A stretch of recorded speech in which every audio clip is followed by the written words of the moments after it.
it's Ginny again, here for day 2 of our virtual classroom. This is today's Read Aloud, and I'm just going to start by reminding you what we talked about yesterday. If you remember yesterday, we were talking about those key details. We've been looking for them all year, but we're doing a little bit of practice with a couple of our Read Alouds this week just to remind ourselves that these are things we're looking for in any book that we read while we're on this time away from school. We're always looking for who, and the answer to a who question is going to be a character, maybe a person, maybe an animal. We're always looking for where the story takes place. That's our setting.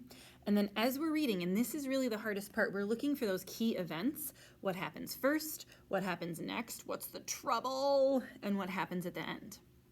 If you guys remember from yesterday, the Great Fuzz Frenzy, one of the things that we learned is that a lot of times the trouble gets worse before it gets better. That's going to happen in our book again today too. Before I show you our book for today, I'm going to remind you what you want your notebook to look like. So we're having a spot for who, W-H-O spells who, and then a question mark. We're going to leave room for our cartoons here. We've got where, question mark, and we're going to leave room for that here. And then we've got what, and you're making your rectangles to make your comic strip, okay? I'm going to give you a minute to do that. You can always pause the video if you want, and then I'm just going to jump right into reading today. Today, our book is called The Best Story. It's by Eileen Spinelli, and it's illustrated by Anne Wilsdorf. Now, I picked this book because just like the other book, there's going to be some trouble that's going to get worse before it gets better. But I also picked it because in this book, the character is going to be doing a lot of writing. And I thought it might give you guys some ideas about writing when you're at home, too. So, I kind of already gave some of it away, but just by looking at the front cover, I'm already starting to think about who this book is going to be about, okay? I'm seeing a person, I'm seeing a pirate, I'm seeing some other fantasy characters down here, and then I'm seeing a cat over here. So I'm wondering if this is going to be like realistic fiction, if it's going to be fantasy fiction, or what exactly is going to be happening here. The Best Story by Eileen Spinelli. The Red Brick Library was having a contest. Write the best story. Win first prize. First prize was a ride on the super duper looper roller coaster with my favorite author, Anne Miles, who wrote The Runaway Roller Coaster. Wow! First prizes don't get any better than that. I ran home, went to my room, shut the door.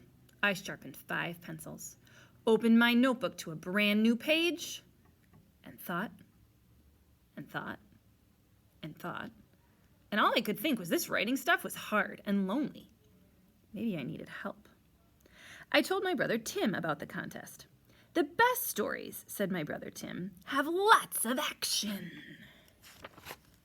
So I wrote a lot of action into my story. I wrote about a bus hurtling down the highway with no one at the wheel. I added a tornado and a pirate and a great white shark. But the story didn't seem quite right. So I asked my dad, and he said, the best stories have plenty of humor. So I changed the great white shark to a monkey, and I put the monkey at the wheel of the bus. And I turned the tornado into turnips, and I dressed the pirate into polka-dotted pajamas.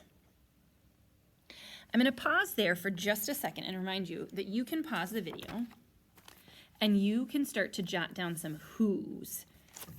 Because the first thing I noticed is that there's a girl in the story. She's got pigtails, okay? And I don't think that we've learned her name yet, but I noticed she's got glasses. And I'm going to put a pencil because she seems to be our main character. And I'm going to put a label of the girl because I don't know her name. Okay, there's my first character. But we've also met 2 more characters. There was her brother Tim and then her dad. So I'm going to draw them too. Tim and Dad. Now, I'm sure you guys can pause the video and do much cooler drawings than that. And your parents have my phone number. You're welcome to take pictures of your cartoon and text it to me when you're done, so I can't wait to see what your Tim and what your dad look like. Let's keep reading to figure out what's going on in this story and where all it's going to take place. Dad laughed so hard he popped a shirt button. Even so, this story didn't feel quite right either. Along came Aunt Jane. "What are you doing?" she asked. "I'm writing a story, the best story, for a contest at the library. I can win a roller coaster ride with my favorite author." "Oh, well then," said Aunt Jane. "Here's all you need to know.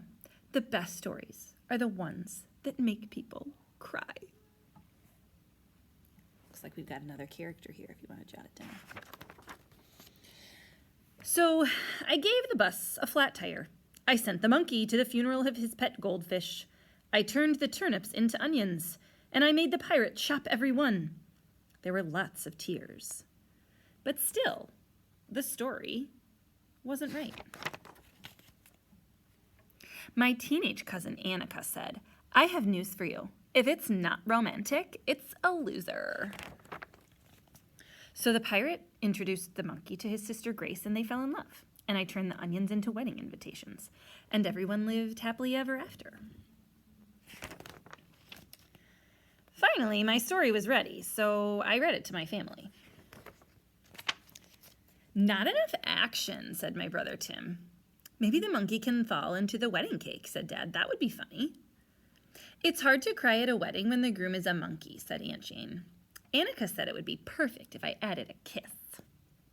In all this time, my mother hadn't said a word, so I asked her, "What do you think is the best story?" She gave me a hug.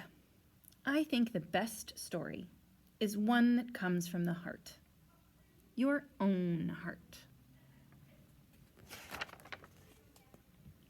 That night, after supper, I looked into my own heart and rewrote my story. No more monkey, no more pirate, no more wedding invitations, no more happily ever after. My new best story is about my family and my two best friends, Tara and Josh. It's about my cat, Ollie, who sleeps on his back, and snow days and toast with strawberry jam. It's about fireworks and rainbows and bike rides. My biggest problem was keeping the story short. Once I started pulling things out of my heart, it was hard to stop. When my story was finished, I turned it into the judges. Maybe I'll win that roller coaster ride with Ann Miles, and maybe I won't. Either way, I'll be happy. I'll be a winner, because the story that I wrote is my own, not somebody else's, and that makes it the best. All right, so what was interesting about that book is that the book was really about the girl writing a story, but she was imagining all of these other things and all of these other places that were happening. So what I'm going to picture here is that the where of where the book took place was the library and the girl's room where she sat down to write, and like in her home. So I'm jotting down library, and again, you guys are welcome to draw these pictures if you want. And then I'm writing down home because those were the two settings that I noticed. Feel free to draw pictures if you want. When I think about what happened at the beginning and then what the trouble was and then how it got solved, I think about how first she found out about the writing contest for the best story. Then she tried and tried all these other people's ideas, but none of them felt quite right. And then at the end, she wrote from the heart, like her mom suggested, and she came up with the best story. I thought it was actually really cool how at the end it didn't say if she won the contest or not, because that wasn't actually what was important. So instead of showing you my drawings today, I'm going to write first, next, and at the end into each of my boxes, just to remind you that that's what we're thinking about. I want to see you drawing what you think happened first, next, and at the end. And remember, you can take a snapshot of this, have your family send it to me so I can take a look. And this is actually a good chance for me to remind families at home that in the back of your packet, there are a bunch of different journal prompts Okay. And on these journal prompts, it just says you can do one every day and cross it off. And that's another thing that you can take a picture of and send to me. So just like the girl was writing from her heart at home, I'm really excited to see you guys take a look at these journal prompts, write from the heart, and share them with me and with Miss Danny. All right, we'll see you back here in a little bit for a little bit more land and water work, and then we'll see you again for day 3. Let me know how it's going. You guys can make comments, by the way. I have to approve them, but you're welcome to comment on the video, and I'll approve things so that people in the classroom can share how they thought the lesson went. Bye.